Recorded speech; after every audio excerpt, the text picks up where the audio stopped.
സംസ്ഥാനത്തെ പശ്ചാത്തല സൗകര്യ വികസനത്തിനും പൊതുവിദ്യാഭ്യാസത്തിനും പൊതുജനാരോഗ്യത്തിനും ഊന്നൽ നൽകിക്കൊണ്ട് LDF സർക്കാരിന്റെ സമ്പൂർണ്ണ ബജറ്റ്. സംസ്ഥാനത്തിന്റെ സാമ്പത്തിക സ്ഥിതി ഉയർത്തുന്ന നിരവധി വൻകിട പദ്ധതികൾ പ്രഖ്യാപിച്ചുള്ള ബജറ്റിൽ 25,000 കോടി രൂപയുടെ പശ്ചാത്തല സൗകര്യ വികസന പരിപാടികളും ലക്ഷ്യമിടുന്നു. വിലക്കയറ്റം തടയാൻ ഉയർന്ന വകയിരുത്തലാണ് ധനമന്ത്രി ഡോക്ടർ തോമസ് ഐസക് നിയമസഭയിൽ അവതരിപ്പിച്ച ബജറ്റിൽ നടത്തിയിരിക്കുന്നത്. 5 വർഷം കൊണ്ട് 50,000 കോടി രൂപയുടെ റോഡ് നവീകരണ പദ്ധതികൾ നടപ്പിലാക്കും. സംസ്ഥാനത്ത് GST നടപ്പാകുന്നതോടുകൂടി വാണിജ്യ നികുതി വകുപ്പിന്റെ നിലവിലുള്ള പ്രവർത്തന രീതിയിലും ഘടനയിലും മാറ്റങ്ങൾ ആവശ്യമായി വരുമെന്നും ഡോക്ടർ തോമസ് ഐസക് ബജറ്റ് പ്രസംഗത്തിൽ പറയുന്നു. നോട്ടുബന്ദിയുടെ കാലത്തെ വാർഷിക ബഡ്ജറ്റ് അവതരിപ്പിക്കുക വലിയൊരു വെല്ലുവിളിയാണ് എന്നത് വ്യക്തമാക്കിയാണ് ധനമന്ത്രി ഡോക്ടർ തോമസ് ഐസക് കേരള സംസ്ഥാനത്തിന്റെ 2017-18 വർഷത്തെ ബജറ്റ് നിയമസഭയിൽ അവതരിപ്പിച്ചത്. കിഫ്ബി വഴി 25,000 കോടി രൂപയുടെ പശ്ചാത്തല സൗകര്യ വികസന പരിപാടിയാണ് ബജറ്റിലെ പ്രധാന പ്രഖ്യാപനം. 5 വർഷം കൊണ്ട് 50,000 കോടി രൂപയുടെ റോഡ് നവീകരണ പദ്ധതികൾ, റോഡുകൾക്കും പാലങ്ങൾക്കുമായി 1,351 കോടി രൂപ, 1,267 കിലോമീറ്റർ സമ്പൂർണ്ണ മലയോര ഹൈവേ, 630 കിലോമീറ്റർ തീരദേശ ഹൈവേ, നടപ്പുവർഷം മൊത്തം 1,300 കോടി രൂപയുടെ പ്രവൃത്തികൾക്ക് അനുമതി, മെയിൻ്റനൻസിനായി 612 കോടി രൂപ എന്നിവയും ബജറ്റിൽ ലക്ഷ്യമിടുന്നുണ്ട്. അംഗീകാരം നൽകിയ പ്രൊജക്ടുകൾ നിർവഹണത്തിന്റെ പ്രാരംഭഘട്ടത്തിലാണ്. യഥാർത്ഥത്തിൽ കഴിഞ്ഞ വർഷം പ്രഖ്യാപിച്ച മാന്യവിരുദ്ധ പാക്കേജ് 2017-18 നടപ്പിലാവുന്നത്. എന്നാൽ ഇതിനോടൊപ്പം മറ്റൊരു 25,000 കോടി രൂപയുടെ നിർമ്മാണ പ്രവൃത്തികൾ കൂടി 2017-18 കിഫ്ബിയിൽ നിന്ന് പ്രഖ്യാപിക്കുകയാണ്. ഇവ രണ്ടും കൂടി ചേരുമ്പോഴും ഇത് കേരളത്തിലെ ചരിത്രത്തിലെ ഏറ്റവും വലിയ നിക്ഷേപ പദ്ധതിയായിട്ട് മാറും. ബജറ്റിലെ മറ്റു പ്രഖ്യാപനങ്ങൾ ഇങ്ങനെ: 2017-18 1 ലക്ഷം ഭവനരഹിതർക്ക് വീടുകൾ നൽകും. ജനകീയാസൂത്രണത്തിന്റെ 2ാം പതിപ്പിന്റെ ഭാഗമായി തദ്ദേശ സ്വയംഭരണ സ്ഥാപനങ്ങൾക്ക് മൊത്തത്തിൽ 9,748 കോടി രൂപ വകയിരുത്തി. തദ്ദേശ സ്വയംഭരണ വകുപ്പിൻ കീഴിൽ ഗ്രാമവികസനത്തിനായി 974 കോടി രൂപയും നഗരവികസനത്തിനായി 75 കോടി രൂപയും ബജറ്റിൽ നീക്കിവെച്ചു.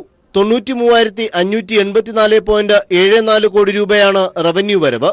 റവന്യൂ ചെലവാകട്ടെ 1,01,627.88 കോടി രൂപ. റവന്യൂ കമ്മി 16,043.14 കോടി രൂപ. 21,227.95 കോടി രൂപ പൊതുകടം ലഭിക്കുന്നതിൽ 75.6% റവന്യൂ കമ്മി നികത്താൻ ചെലവഴിക്കേണ്ടി വരുമെന്ന് ധനമന്ത്രി ഡോക്ടർ തോമസ് ഐസക് പ്രസംഗത്തിൽ വ്യക്തമാക്കി. News bureau, Thiruvananthapuram. ഭക്ഷ്യസുരക്ഷയ്ക്കും വിലക്കയറ്റം തടയാനും ബജറ്റിൽ ശക്തമായ നടപടികളാണ് ധനമന്ത്രി പ്രഖ്യാപിച്ചിരിക്കുന്നത്. റേഷൻ സബ്സിഡിക്കായി 900 കോടി രൂപയും നെല്ല് സംഭരണത്തിനായി 700 കോടി രൂപയുമാണ് നീക്കിവെച്ചിട്ടുള്ളത്. ജലസേചന കുടിവെള്ള പദ്ധതികൾക്കായി 1,471 കോടി രൂപയുടെ പദ്ധതികളും വിഭാവനം ചെയ്തിട്ടുണ്ട്.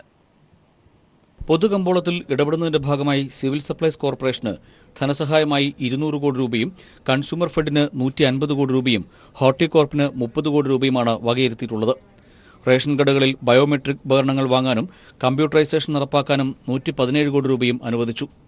ഇത് പൂർത്തിയാകുന്നതോടെ ചോർച്ച ഒഴിവാക്കാനും പരാതികൾ കുറയ്ക്കാനും കഴിയും.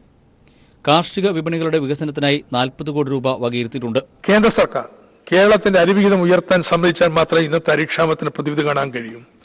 പഴയ കാരണവന്മാരെ പോലെ തറവാട്ടിലെ 10,000 കേന്ദ്ര സർക്കാർ പൂട്ടിവെച്ചിരിക്കുകയാണ്. നെല്ല് സംഭരണത്തിന് 700 കോടി രൂപ വകയിരുത്തും. പൊതുകമ്പോളത്തിൽ ഫലപ്രദമായി ഇടപെടുന്നതിനുള്ള ധനസഹായമായി സിവിൽ സപ്ലൈസ് കോർപ്പറേഷന് 200 കോടി രൂപയും കൺസ്യൂമർ ഫെഡിന് 150 കോടി രൂപയും ഹോർട്ടികോർപ്പിന് 30 കോടി രൂപയും വകയിരുത്തുന്നു. സിവിൽ സപ്ലൈസ് കോർപ്പറേഷൻ കേന്ദ്ര സർക്കാരിന്റെ ഓപ്പൺ മാർക്കറ്റ് ഓപ്ഷനിൽ പങ്കെടുത്ത് ഇതിനകം 1,400 ടൺ അരി വാങ്ങി കേരളത്തിൽ 25 രൂപയ്ക്ക് ലഭ്യമാക്കി കഴിഞ്ഞു. ആവശ്യാനുസരണം ഈ ഇടപെടൽ ശക്തിപ്പെടുത്തുന്നതാണ്. തിരുവനന്തപുരം, തൃശൂർ, കാസർഗോഡ് എന്നിവിടങ്ങളിൽ ഓരോ റവന്യൂ ഡിവിഷൻ അനുവദിക്കും. കുന്നംകുളം, പയ്യന്നൂർ എന്നിവിടങ്ങളിൽ പുതിയ താലൂക്ക് രൂപീകരിക്കും. ഏത് സബ് രജിസ്ട്രാർ ഓഫീസുകളിലും ഏത് വസ്തുവിന്റെയും പ്രമാണങ്ങൾ രജിസ്റ്റർ ചെയ്യാൻ കഴിയും. രജിസ്ട്രേഷൻ വകുപ്പ് ആധുനികവൽക്കരിക്കാൻ 10 കോടി രൂപയാണ് നീക്കിവച്ചിരിക്കുന്നത്. IT മേഖലയ്ക്കുള്ള അടങ്കൽ തുക 549 കോടി രൂപയാണ്. യുവജന സംരംഭകത്വ വികസന പരിപാടിക്ക് 70 കോടി രൂപ വകയിരുത്തിയപ്പോൾ പാവപ്പെട്ട 20 ലക്ഷം കുടുംബങ്ങൾക്ക് സൗജന്യ ഇന്റർനെറ്റ് കണക്ഷൻ നടപ്പാക്കുമെന്നും ബജറ്റിൽ പ്രഖ്യാപനമുണ്ട്. കെ-ഫോൺ എന്ന പേരിൽ KSEB വൈദ്യുതി ശൃംഖലയ്ക്ക് സമാന്തരമായി സൃഷ്ടിക്കുന്ന പുതിയൊരു ഓപ്റ്റിക് ഫൈബർ പാത വഴി എല്ലാവർക്കും ഇന്റർനെറ്റ് ലഭ്യമാക്കും. ശൃംഖല 18 മാസത്തിനുള്ളിൽ പൂർത്തിയാക്കാനാണ് ലക്ഷ്യമിടുന്നത്. ഇതിനായി കിഫ്ബി വഴി 1,000 കോടി രൂപയുടെ മൂലധനം സമാഹരിക്കും. വൻകിട ഇടത്തരം വ്യവസായങ്ങൾക്കുള്ള അടങ്കൽ 482 കോടിയും പൊതുമേഖലയുടെ വിഹിതം 270 കോടി രൂപയായും ഉയർത്തി. KSDPക്ക് 18 കോടിയും കിൻഫ്രയ്ക്ക് 111 കോടിയും ആധുനിക ചെറുകിട വ്യവസായങ്ങൾക്ക് 128 കോടിയും ബജറ്റിൽ വകയിരുത്തിയിട്ടുണ്ട്. വൻകിട ഇടത്തരം ജലസേചന പദ്ധതികൾക്കായി 413 കോടി രൂപയും കുടിവെള്ള പദ്ധതികൾക്കായി 1058 കോടി രൂപയുടെ പദ്ധതിയും പ്രഖ്യാപിച്ചിട്ടുണ്ട്. ഇതിനു പുറമെ കിഫ്ബി വഴി 1696 കോടിയുടെ നിക്ഷേപവും ഏർപ്പെടുത്തും. News bureau, Thiruvananthapuram.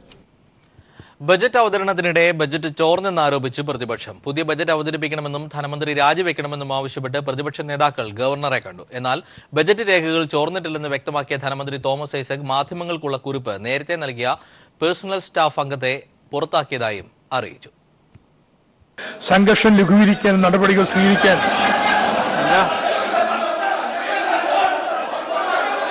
എന്താണ് ധനമന്ത്രി തോമസ് ഐസക് ബജറ്റ് അവതരിപ്പിക്കുന്നതിനിടെ 11:20 ബജറ്റ് ചോർന്നെന്നാരോപിച്ച പ്രതിപക്ഷം രംഗത്തെത്തിയത്. ബജറ്റിന്റെ പ്രധാന ഭാഗങ്ങൾ സോഷ്യൽ മീഡിയയിൽ അടക്കം പ്രചരിച്ചു തുടങ്ങിയെന്ന് പ്രതിപക്ഷ നേതാവ് രമേശ് ചെന്നിത്തല പറഞ്ഞു. ബഡ്ജറ്റിന് ഒരു സാങ്ക്ടിറ്റി വേണ്ടേ? ആ സാങ്ക്ടിറ്റി നഷ്ടപ്പെട്ടിരിക്കുന്നു. ആരോപണം ഗൗരവതരമാണെന്നും പരിശോധിക്കാമെന്നും മുഖ്യമന്ത്രിയും ധനമന്ത്രിയും സ്പീക്കറും പ്രതിപക്ഷ ബഹളത്തിനിടെ ഉറപ്പു നൽകി. പ്രതിപക്ഷം ഉന്നയിക്കുന്ന കാര്യം എന്താണ് സംഭവിച്ചത് എന്ന് പരിശോധിക്കാം എന്താണെന്നുള്ളത്. ഒരു തരത്തിലും ഈ ബജറ്റുമായി ബന്ധപ്പെട്ട വിവരങ്ങൾ ബജറ്റ് ഇവിടെ അവതരിപ്പിക്കുന്നതിന് മുൻപ് പുറത്തുപോയിട്ടില്ല. തുടർന്ന് ബജറ്റ് അവതരണം വീണ്ടും ആരംഭിച്ചെങ്കിലും നിയമസഭ ബഹിഷ്കരിച്ച വാർത്താസമ്മേളനം നടത്തി പ്രതിപക്ഷം ബജറ്റിന്റെ പവിത്രത നഷ്ടപ്പെടുത്തിയ ധനമന്ത്രി രാജിവെക്കണമെന്ന് ആവശ്യപ്പെട്ടു. തുടർന്ന് പുതിയ ബജറ്റ് അവതരിപ്പിക്കാൻ സർക്കാരിനോട് നിർദ്ദേശിക്കണമെന്നാവശ്യപ്പെട്ട് പ്രതിപക്ഷ നേതാക്കൾ ഗവർണറെ കണ്ടു. പുതിയൊരു ധനകാര്യമന്ത്രി പുതിയൊരു ബഡ്ജറ്റ് അവതരിപ്പിക്കാതെ ഈ കളങ്കം നമുക്ക് മാറ്റിയെടുക്കാൻ കഴിയില്ല. ഈ ബഡ്ജറ്റ് അംഗീകരിക്കാൻ കഴിയില്ല. അതേസമയം ബജറ്റ് രേഖകളൊന്നും ചോർന്നിട്ടില്ലെന്ന് വ്യക്തമാക്കിയ ധനമന്ത്രി തോമസ് ഐസക് മാധ്യമങ്ങൾക്കുള്ള കുറിപ്പ് നേരത്തെ നൽകിയ assistant private secretary Manoj K പുതിയവിളയെ പുറത്താക്കിയതായി അറിയിച്ചു. നിയമസഭയിൽ പ്രസംഗം കഴിയുന്നതിന് മുമ്പ് പുറത്ത് ഹൈലൈറ്റ്സ് പോയതൊട്ടും ശരിയായിട്ടില്ല. അതുകൊണ്ട് അദ്ദേഹത്തെ പേഴ്സണൽ സ്റ്റാഫിൽ നിന്ന് മാറ്റുകയും ചെയ്തു. പ്രതിപക്ഷത്തിന്റെ ആരോപണം രാഷ്ട്രീയ ലക്ഷ്യത്തോടെയാണെന്നും അദ്ദേഹം പറഞ്ഞു. ബജറ്റ് ചോർന്നെന്ന ആരോപണത്തിലുറച്ച് വരും ദിവസങ്ങളിലും പ്രതിപക്ഷം സഭയിൽ പ്രതിഷേധം തുടർന്നേക്കും. News bureau, Thiruvananthapuram. ബജറ്റ് സഭയുടെ പ്രിവിലേജ് അല്ലെന്നും വീണ്ടും ബജറ്റ് അവതരിപ്പിക്കണമെന്ന് പറയുന്നതിൽ കാര്യമില്ലെന്നും ലോക്സഭാ മുൻ സെക്രട്ടറി PDT ആചാരി. ബജറ്റിലെ നികുതി നിർദ്ദേശങ്ങൾക്ക് മാത്രമാണ് രഹസ്യ സ്വഭാവം. ഇന്ന് നടന്നത് ഒരു ഉദ്യോഗസ്ഥന്റെ അറിവില്ലായ്മ കൊണ്ട് സംഭവിച്ചതാണ്. ഉദ്യോഗസ്ഥനെതിരെ നടപടിയെടുക്കാം. ഇക്കാര്യത്തിൽ മന്ത്രിക്ക് പരമാവധി ചെയ്യാവുന്നത് സഭയിൽ ഒരു ഖേദപ്രകടനം മാത്രമാണെന്നും PDT ആചാരി പറഞ്ഞു. പക്ഷേ അത് സ്പീക്കറുടെ റൂളിംഗ് എന്താണെന്ന് ചോദിച്ചാൽ ഇത് അവകാശ ലംഘനമല്ല എന്നുള്ളതാണ്. അത് വളരെ വ്യക്തമായ ഒരു തീരുമാനമാണ് സഭാധ്യക്ഷൻ്റേത്. അപ്പോൾ അതുകൊണ്ട് ഇപ്പോൾ ഈ ബജറ്റിൻ്റെ ലീക്കേജ് എന്ന് പറയുന്ന ഈ പ്രശ്നം സഭ ഇവിടെ അവകാശ ലംഘനമല്ല, അതായത് പ്രിവിലേജസ് ബ്രീച്ച് ഓഫ് പ്രിവിലേജ് അല്ല എന്നുള്ളത് വ്യക്തമാണ്. റോഡുകൾക്കും പാലങ്ങൾക്കുമായി 1351 കോടി രൂപയാണ് ബജറ്റിൽ നീക്കിവെച്ചത്. കിഫ്ബി തീരദേശ പാതയ്ക്ക് 6500 കോടി രൂപ നിക്ഷേപിക്കുമെന്ന് ധനമന്ത്രി ബജറ്റ് പ്രസംഗത്തിൽ പറഞ്ഞു. KSRTCയുടെ പെൻഷന്റെ 50% സർക്കാർ ഗ്രാന്റായി നൽകും. അടുത്ത 3 വർഷം കൊണ്ട് മൊത്തം 3000 കോടി രൂപ പാക്കേജിന്റെ ഭാഗമായി പല രൂപത്തിൽ KSRTCക്ക് സർക്കാർ ലഭ്യമാകും. ശുചിത്വ മിഷന് 127 കോടി രൂപയാണ് ബജറ്റിൽ പ്രഖ്യാപിച്ചിരിക്കുന്നത്. ഹരിത കേരളം മിഷന്റെ ഒന്നാമത്തെ ഘടകമായ ശുചിത്വം ഉറപ്പാക്കാനുള്ള പ്രവർത്തനങ്ങൾക്കായി ശുചിത്വ മിഷന് 127 കോടി രൂപയാണ് ബജറ്റിൽ മാറ്റിവെച്ചത്. ആധുനിക അറവുശാലകൾ സ്ഥാപിക്കാൻ ചില മുനിസിപ്പാലിറ്റികൾ പദ്ധതി തയ്യാറാക്കിയിട്ടുണ്ട്. ഇവ ഒരു പാക്കേജായി നടപ്പാക്കാൻ 100 കോടി രൂപ കിഫ്ബിയിൽ നിന്ന് അനുവദിക്കുന്നതായി ധനമന്ത്രി പറഞ്ഞു. ആധുനിക വൈദ്യുതി ശ്മശാനങ്ങൾക്ക് 100 കോടി രൂപയും മാൻഹോളുകളുടെയും സെപ്റ്റിക് ടാങ്കുകളുടെയും ശുചീകരണം യന്ത്രവൽക്കരിക്കാൻ 10 കോടി രൂപയും ബജറ്റിൽ വകയിരുത്തി. ജില്ലയിൽ 1 വീതം 10 സെപ്റ്റേജ് യൂണിറ്റുകൾ സ്ഥാപിക്കാൻ കിഫ്ബി 150 കോടി രൂപ നിക്ഷേപിക്കും. മണ്ണ് ജലസംരക്ഷണ പ്രവർത്തനങ്ങൾക്ക് 102 കോടി രൂപയും ചെറുകിട ജലസേചനത്തിന് 208 കോടി രൂപയും നീക്കിവച്ചിരിക്കുന്നു. 1351 കോടി രൂപ റോഡുകൾക്കും പാലങ്ങൾക്കുമായി വകയിരുത്തി. 2017-18 KSRTCയുടെ പുനരുദ്ധാരണ വർഷമാണെന്നും ലക്ഷ്യം പ്രവർത്തന ലാഭമാണെന്നും ധനമന്ത്രി വ്യക്തമാക്കി. അടുത്ത 3 വർഷം കൊണ്ട് മൊത്തം 3000 കോടി രൂപയുടെ പാക്കേജിന്റെ ഭാഗമായി പല രൂപത്തിൽ KSRTC സർക്കാർ ലഭ്യമാക്കും. പക്ഷേ ഇത് സബ്സിഡി ആയിരിക്കില്ല, സ്ഥാപനത്തെ ലാഭകരമാക്കുന്നതിനുള്ള നിക്ഷേപമായിരിക്കും. KSRTCയുടെ പെൻഷന്റെ 50% സർക്കാർ ഗ്രാന്റായി നൽകുന്നു. 1000 യുവ കലാകാരന്മാർക്ക് വജ്രജൂബിലി ഫെലോഷിപ്പ് പ്രതിമാസം 10000 രൂപ വീതം. അക്കാദമി ഓഫ് മാജിക്കൽ സയൻസിന് 1 കോടി രൂപ. പങ്കാളിത്ത പദ്ധതിയിൽ അംഗമായ പത്രപ്രവർത്തകർക്കുള്ള പെൻഷൻ 2000 രൂപയും അല്ലാത്തവർക്ക് 1000 രൂപയും വർദ്ധിപ്പിച്ചു. ONV സ്മാരക സാംസ്കാരിക സമുച്ചയത്തിന് 2 കോടി രൂപ എന്നിവയും ബജറ്റിൽ പ്രഖ്യാപിച്ചിട്ടുണ്ട്. ഉൾനാടൻ മത്സ്യമേഖലയ്ക്ക് 49 കോടി രൂപ, തീരപ്രദേശ വികസനത്തിന് 216 കോടി രൂപ, പട്ടികജാതി പട്ടികവർഗ ക്ഷേമത്തിനായി SEPക്ക് 2600 കോടി രൂപയും TSPക്ക് 751 കോടി രൂപയും ബജറ്റിൽ വകയിരുത്തിയിട്ടുണ്ട്. News bureau, Thiruvananthapuram. സാമൂഹ്യക്ഷേമത്തിന് ഊന്നൽ നൽകുന്ന ഒട്ടേറെ പ്രഖ്യാപനങ്ങൾ അടങ്ങിയതാണ് ധനമന്ത്രി തോമസ് ഐസക് അവതരിപ്പിച്ച ബജറ്റ്. 60 വയസ്സ് കഴിഞ്ഞ എല്ലാവർക്കും ക്ഷേമ പെൻഷനുകൾ ഏർപ്പെടുത്തിയ ബജറ്റിൽ നിലവിലുള്ള എല്ലാ ക്ഷേമ പെൻഷനുകളും 1100 രൂപയാക്കി ഉയർത്തി. ആരോഗ്യ വിദ്യാഭ്യാസ മേഖലകൾക്കും പ്രവാസികൾക്കും ബജറ്റിൽ അർഹിക്കുന്ന പരിഗണന ലഭ്യമായി. ആദായ നികുതി അടയ്ക്കാത്ത, മറ്റ് വരുമാനമോ പെൻഷനുകളോ ഇല്ലാത്ത 60 വയസ്സ് കഴിഞ്ഞ എല്ലാവർക്കും ക്ഷേമ പെൻഷനുകൾ ഏർപ്പെടുത്തിയത് ഈ ബജറ്റിലെ പ്രധാന പ്രഖ്യാപനമാണ്. കൂടാതെ നിലവിലുള്ള എല്ലാ സാമൂഹ്യക്ഷേമ പെൻഷനുകളും 1100 രൂപയായി വർദ്ധിപ്പിച്ചു. പ്രവാസി ക്ഷേമ പെൻഷൻ 500 രൂപയിൽ നിന്ന് 2000 രൂപയാക്കിയും വർദ്ധിപ്പിച്ചിട്ടുണ്ട്. പൊതുജനാരോഗ്യ സംവിധാനത്തിനായി 2500 കോടി രൂപയാണ് ബജറ്റിൽ നീക്കിവെച്ചത്. എല്ലാവർക്കും ആരോഗ്യം ലക്ഷ്യമിടുന്ന ആർദ്രം മിഷന്റെ ഭാഗമായി ജീവിതശൈലി മാറാരോഗങ്ങൾക്കടക്കം സമ്പൂർണ്ണ പ്രതിരോധവും സൗജന്യ ചികിത്സയും ഉറപ്പാക്കും.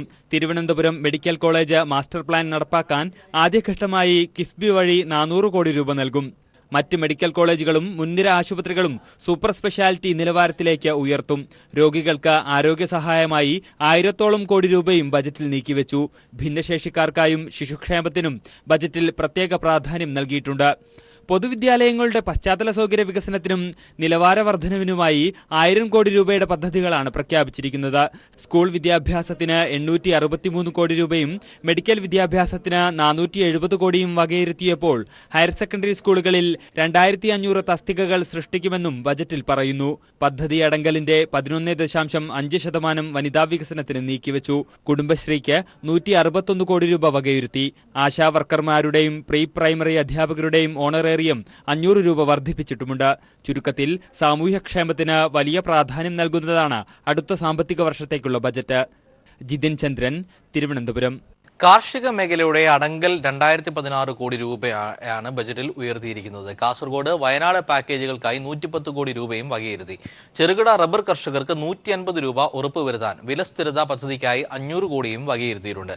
മത്സ്യത്തൊഴിലാളികൾക്കുള്ള പഞ്ചമാസ സമാശ്വാസ പദ്ധതി 3600 രൂപയാക്കി വർദ്ധിപ്പിച്ചു. അപകടത്തിൽ മരിക്കുകയോ കാണാതാവുകയോ ചെയ്യുന്ന മത്സ്യത്തൊഴിലാളികളുടെ കുടുംബങ്ങൾക്ക് 10 ലക്ഷം രൂപയുടെ ധനസഹായവും ബജറ്റിൽ വകയിരുത്തിയിട്ടുണ്ട്.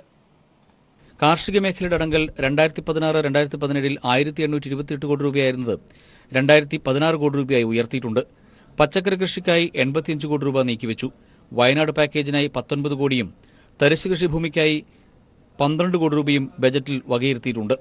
മൃഗസംരക്ഷണ മേഖലയ്ക്ക് 308 കോടി രൂപയും ഡയറി വികസനത്തിന് 97 കോടി രൂപയുമാണ് വകയിരുത്തിയിട്ടുള്ളത്.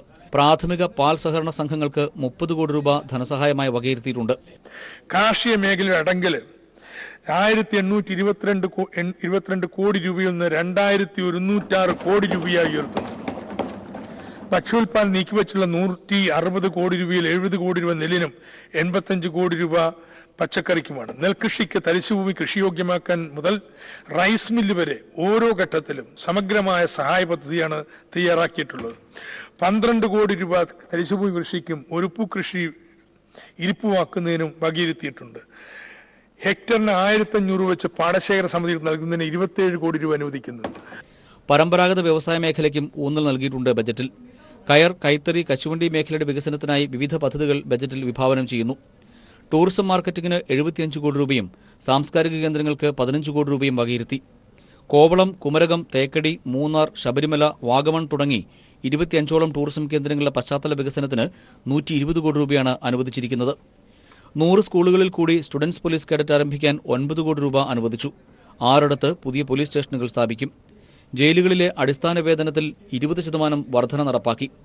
ശബരിമല മാസ്റ്റർ പ്ലാൻ നടപ്പാക്കാൻ 25 കോടി രൂപയാണ് ബജറ്റിൽ വകയിരുത്തിയിട്ടുള്ളത്.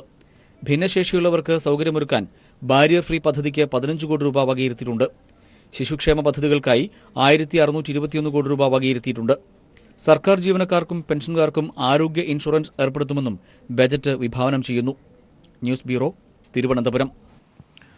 ഒരു നിലയ്ക്കും സംഭവിക്കാൻ പാടില്ലാത്തതായിരുന്നു ബജറ്റ് ചോർച്ചയെന്ന് പ്രതിപക്ഷ ഉപനേതാവ് PK കുഞ്ഞാലിക്കുട്ടി. കിഫ്ബി മുൻനിർത്തിയുള്ള ബജറ്റ് കടബാധ്യത കൂട്ടും. ബജറ്റ് നിലവാരത്തിനനുസരിച്ച് ഉയർന്നില്ലെന്നും എറണാകുളം പ്രസ് ക്ലബിന്റെ മുഖാമുഖം പരിപാടിയിൽ പങ്കെടുത്തുകൊണ്ട് കുഞ്ഞാലിക്കുട്ടി പറഞ്ഞു. കടം വാങ്ങി ചെയ്യുന്ന കാര്യങ്ങളാണ്. ഇതൊന്നും വരുമാനം ഉണ്ടാക്കുന്ന കാര്യങ്ങളല്ല. ഈ കടം വാങ്ങി ചെയ്യുന്നത് റോഡ് വികസനം, സ്കൂൾ നന്നാക്കുക, അതൊക്കെ വേണം. അതിനോടൊന്നും അഭിപ്രായ വ്യത്യാസമില്ല. പക്ഷെ അതിനെ മാത്രം ആശ്രയിച്ചുള്ള കിഫ്ബി ബഡ്ജറ്റായി ഇന്ന് നമ്മുടെ ബഡ്ജറ്റ് മാറിയിരിക്കുക. ഒരു നിലക്കും സംഭവിക്കാൻ പാടില്ലാത്തതാണ് ബഡ്ജറ്റ് ചോർച്ച. കൊല്ലം ആയൂരിൽ KSRTC ബസ്സും സ്വകാര്യ ബസ്സും കൂട്ടിയിടിച്ച് 3 മരണം. 2 സ്ത്രീകളും ഒരു യുവാവുമാണ് മരിച്ചത്. 40 പേർക്ക് പരിക്കേറ്റിട്ടുണ്ട്. ഇതിൽ 5 പേരുടെ നില ഗുരുതരമാണ്. 16-കാരിയായ പെൺകുട്ടിയെ വൈദികൻ പീഡിപ്പിച്ച സംഭവത്തിൽ ആശുപത്രിക്കും കുട്ടിയെ ഒളിപ്പിച്ച അഗതി മന്ദിരത്തിനുമെതിരെ കേസ്. 2 കന്യാസ്ത്രീകളടക്കം 3 സ്ത്രീകളെ പ്രതി ചേർത്തിട്ടുണ്ട്. ഇവരുടെ അറസ്റ്റ് നാളെ ഉണ്ടായേക്കും. പിണറായി വിജയന്റെ തലകൊയ്യാൻ ഇനാം പ്രഖ്യാപിച്ച RSS നേതാവ് കുന്ദൻ ചന്ദ്രാവത്ത് ഖേദം പ്രകടിപ്പിച്ചു. ആവേശം കൊണ്ടാണ് പിണറായിക്കെതിരെ പ്രസ്താവന നടത്തിയതെന്ന് അദ്ദേഹം പറഞ്ഞു. പ്രസ്താവനയ്ക്കെതിരെ വ്യാപക പ്രതിഷേധമുയർന്നതിനെ തുടർന്നാണ് ഖേദം പ്രകടിപ്പിച്ചത്. സംഭവത്തിൽ കുന്ദൻ ചന്ദ്രാവത്തിനെ RSS പാർട്ടിയിൽ നിന്ന് പുറത്താക്കി.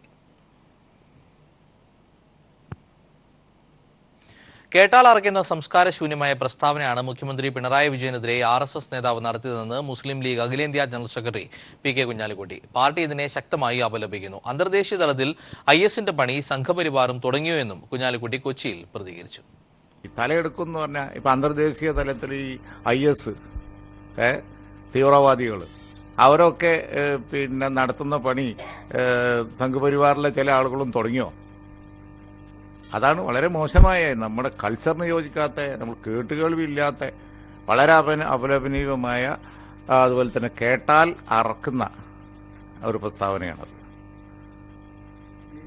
അതിനെ ഞങ്ങൾ അതിശക്തമായി അപലപിക്കുന്നു. മാത്രമല്ല, അത് ഇന്ത്യയുടെ യശസ്സിന് തന്നെ ചേർന്നതല്ല. ക്യാമ്പസുകളിലെ ജനാധിപത്യം സംരക്ഷിക്കണമെന്നും വിദ്യാഭ്യാസ മേഖലയെ കാവുവൽക്കരിക്കാനുള്ള നീക്കം ചെറുക്കണമെന്നും ആവശ്യപ്പെട്ട് SFIയുടെ നേതൃത്വത്തിൽ പാർലമെന്റ് മാർച്ച്. ഡൽഹി സർവകലാശാലയിലെ വിദ്യാർത്ഥി സംഘർഷങ്ങളുടെ കൂടി പശ്ചാത്തലത്തിലാണ് മാർച്ച്. കേരളത്തിൽ നിന്നടക്കം വിവിധ സംസ്ഥാനങ്ങളിൽ നിന്നായി 100 കണക്കിന് പ്രവർത്തകർ മാർച്ചിൽ പങ്കെടുത്തു. ക്യാമ്പസുകളിൽ സമാധാനം പുനഃസ്ഥാപിക്കണമെന്നാവശ്യപ്പെട്ട് ഡൽഹി സർവകലാശാലയിൽ NSUI പ്രവർത്തകർ മധുര വിതരണവും നടത്തി. ബിലീവേഴ്സ് സഭയ്ക്ക് പുതിയ 12 ബിഷപ്പുമാർ കൂടി സ്ഥാനമേറ്റു. ബിഷപ്പുമാരുടെ സ്ഥാനാരോഹണ ചടങ്ങ് തിരുവല്ലയിലെ സഭാ ആസ്ഥാനത്ത് സഭയുടെ പരമാധ്യക്ഷൻ ഡോക്ടർ KP യോഹനാൻ മെത്രാപ്പൊലീത്തയുടെ മുഖ്യ കാർമ്മികത്വത്തിൽ നടന്നു. തുടർന്ന് നടന്ന പൊതുസമ്മേളനം രാജ്യസഭാ ഉപാധ്യക്ഷൻ PJ കുര്യൻ ഉദ്ഘാടനം ചെയ്തു. തിരുവല്ല കുറ്റപ്പുഴയിലെ ബിലീവേഴ്സ് സഭ ആസ്ഥാനമായ സെന്റ് തോമസ് കത്തീഡ്രലിലാണ് വൈദികരുടെ സ്ഥാനാരോഹണ ചടങ്ങ് നടന്നത്. ബിലീവേഴ്സ് സഭ പരമാധ്യക്ഷൻ ഡോക്ടർ KP യോഹനാൻ മെത്രോപ്പൊലിത്തയുടെ മുഖ്യ കാർമ്മികത്വത്തിൽ നടന്ന ചടങ്ങുകൾക്ക് വിവിധ രാജ്യങ്ങളിൽ നിന്നെത്തിയ ആയിരക്കണക്കിന് വിശ്വാസികൾ സാക്ഷികളായി. പള്ളിയിലെ ചടങ്ങുകൾക്ക് ശേഷം പ്രത്യേകം തയ്യാറാക്കിയ വേദിയിലാണ് പൊതുസമ്മേളനം നടന്നത്. ചടങ്ങിൽ പുതുതായി സ്ഥാനാരോഹണം ചെയ്ത 12 ബിഷപ്പുമാരെ അനുമോദിച്ചു. ബിലീവേഴ്സ് ചർച്ച് ഞങ്ങളുടെ എക്സിക്യൂട്ടീവ് ബിഷപ്പ് കൗൺസിലിൽ കഴിഞ്ഞ 2 വർഷമായിട്ടുള്ള ചിന്തയിൽ ഞങ്ങളുടെ ചർച്ചിൻ്റെ പേര് തന്നെ ചേഞ്ച് ചെയ്യണം എന്ന് സഭ ഒഫീഷ്യലായി തീരുമാനിച്ച് മിൻസ് ആക്കിയിട്ടുണ്ട്. ബിലീവേഴ്സ് ഈസ്റ്റേൺ ചർച്ച് എന്ന് പറഞ്ഞാൽ ക്രിസ്തീയ സഭകൾ എല്ലാം ഒന്നിച്ച് പ്രവർത്തിക്കുന്ന ഈ ഭാരതത്തിൽ ചുറ്റുമുള്ള രാജ്യങ്ങളിൽ ഒരുമനപ്പെട്ട് ഒരു കമ്മ്യൂണായി തീരുക എന്നുള്ളത് എൻ്റെ ഒരു വലിയ ആശയം, ഒരു ആഗ്രഹമാണ്. രാജ്യസഭാ ഉപാധ്യക്ഷൻ PJ കുര്യൻ, ജോസഫ് മർത്തോമ മെത്രോപ്പൊലിത്ത, തോമസ് പ്രഥമൻ ശ്രേഷ്ഠ കത്തോലിക്ക ബാവ, മാർ ക്രിസോസ്റ്റം വലിയ മെത്രോപ്പൊലിത്ത, സാമൂഹിക രാഷ്ട്രീയ രംഗങ്ങളിലെ പ്രമുഖർ ഉൾപ്പെടുന്ന നീണ്ട നിര ബിഷപ്പുമാരുടെ അനുമോദന സമ്മേളനത്തിന് എത്തിയിരുന്നു. News bureau, Pathanamthitta. വരൾച്ചയെ തുടർന്ന് സംസ്ഥാനത്ത് കുഴൽക്കിണർ നിർമ്മാണത്തിന് ഏർപ്പെടുത്തിയ നിരോധനം തുടരുന്ന പശ്ചാത്തലത്തിൽ ഭൂഗർഭ ജലചൂഷണം തടയാൻ കാസർഗോഡ് ജില്ലാ ഭരണകൂടം കർശന നിയന്ത്രണങ്ങളാണ് ഏർപ്പെടുത്തിയിരിക്കുന്നത്. എന്നാൽ ജലക്ഷാമം രൂക്ഷമായിട്ടും പ്രകൃതിദത്ത ജലസ്രോതസ്സുകൾ ഉപയോഗപ്പെടുത്തുന്നില്ലെന്നാണ് നാട്ടുകാരുടെ പരാതി.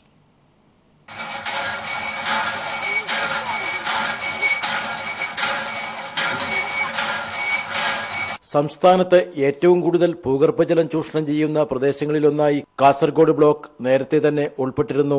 ഇതേ തുടർന്ന് കാസർഗോഡ് ബ്ലോക്കിൽ കുഴൽക്കിണർ നിർമ്മാണത്തിന് നിയന്ത്രണം ഏർപ്പെടുത്തിയിരുന്നു. ഭൂജലവിധാനം 1.32 മീറ്ററിനും 4.25 മീറ്ററിനും ഇടയിലാണെന്ന് ഭൂജല വകുപ്പ് റിപ്പോർട്ട് ചെയ്ത സാഹചര്യത്തിലാണ് വേനൽക്കാലം കഴിയും വരെ ഇനി കുഴൽക്കിണർ നിർമ്മാണം അനുവദിക്കേണ്ടതില്ലെന്ന തീരുമാനം ജില്ലാ കലക്ടർ കൈക്കൊണ്ടത്. ജില്ലയിൽ 25-ലേറെ റിഗ് ഘടിപ്പിച്ച ലോറികൾ കുഴൽക്കിണർ നിർമ്മാണത്തിൽ ഏർപ്പെട്ടിരുന്നു. 600ഓളം മറുനാടൻ തൊഴിലാളികളാണ് ഈ രംഗത്തുള്ളത്. അനിയന്ത്രിത കുഴൽക്കിണർ നിർമ്മാണം ഭൂജല ലഭ്യത കുറയുന്നതിന് കാരണമായിട്ടുണ്ട്. എന്നാൽ നിരവധി പുഴകളും ജലാശയങ്ങളുമുള്ള കാസർഗോഡ് ജില്ലയിൽ ഈ ജലസ്രോതസ്സുകൾ ഫലപ്രദമായി ഉപയോഗിക്കുന്നില്ലെന്ന ആക്ഷേപവും ഉയരുന്നു. മഴക്കാലത്ത് വരുന്ന മഴവെള്ളം അങ്ങനെ തന്നെ പുഴയിൽ വന്ന് ഒഴുകിയിട്ട് കടലിലേക്ക് പോവുകയാണ്. അത് സ്റ്റോർ ചെയ്യുന്നൊരു സംവിധാനം ഇല്ലാത്തതും കനാലുകൾ ഇല്ലാത്തതും ഡാം ഇല്ലാത്തതും ആണ് കാസർഗോഡ് ജില്ലയെ ഏറ്റവും കൂടുതൽ വരൾച്ചയിലേക്ക് തള്ളിവിട്ടിരിക്കുന്നത്. കുഴൽക്കിണർ നിരോധനം ഫലപ്രദമായി നടപ്പാക്കുന്നതിന് ഭൂജല വകുപ്പ്, തദ്ദേശ സ്വയംഭരണ വകുപ്പ്, റവന്യൂ വകുപ്പ് ഉദ്യോഗസ്ഥർക്ക് പുറമെ പോലീസിനും ജില്ലാ കലക്ടർ ചുമതല നൽകിയിട്ടുണ്ട്. ചെറുതും വലുതുമായ 1 ഡസനോളം പുഴകളുള്ള ജില്ലയാണ് കാസർഗോഡ്. അമിതമായ ഭൂഗർഭജല ചൂഷണത്തെ തുടർന്ന് ജില്ലയിൽ കുഴൽക്കിണറുകൾ നിർമ്മിക്കുന്നത് തന്നെ ജില്ലാ കലക്ടർ നിരോധിച്ചിരിക്കുന്നു. ഇപ്പോഴത്തെ സ്ഥിതി തുടർന്നാൽ ജില്ലയിൽ കുടിവെള്ളം തന്നെ ലഭ്യമല്ലാത്ത സ്ഥിതിയാകും. ക്യാമറാമാൻ ഷൈജു ബ്ലാത്രയ്ക്കൊപ്പം സണ്ണി ജോസഫ്.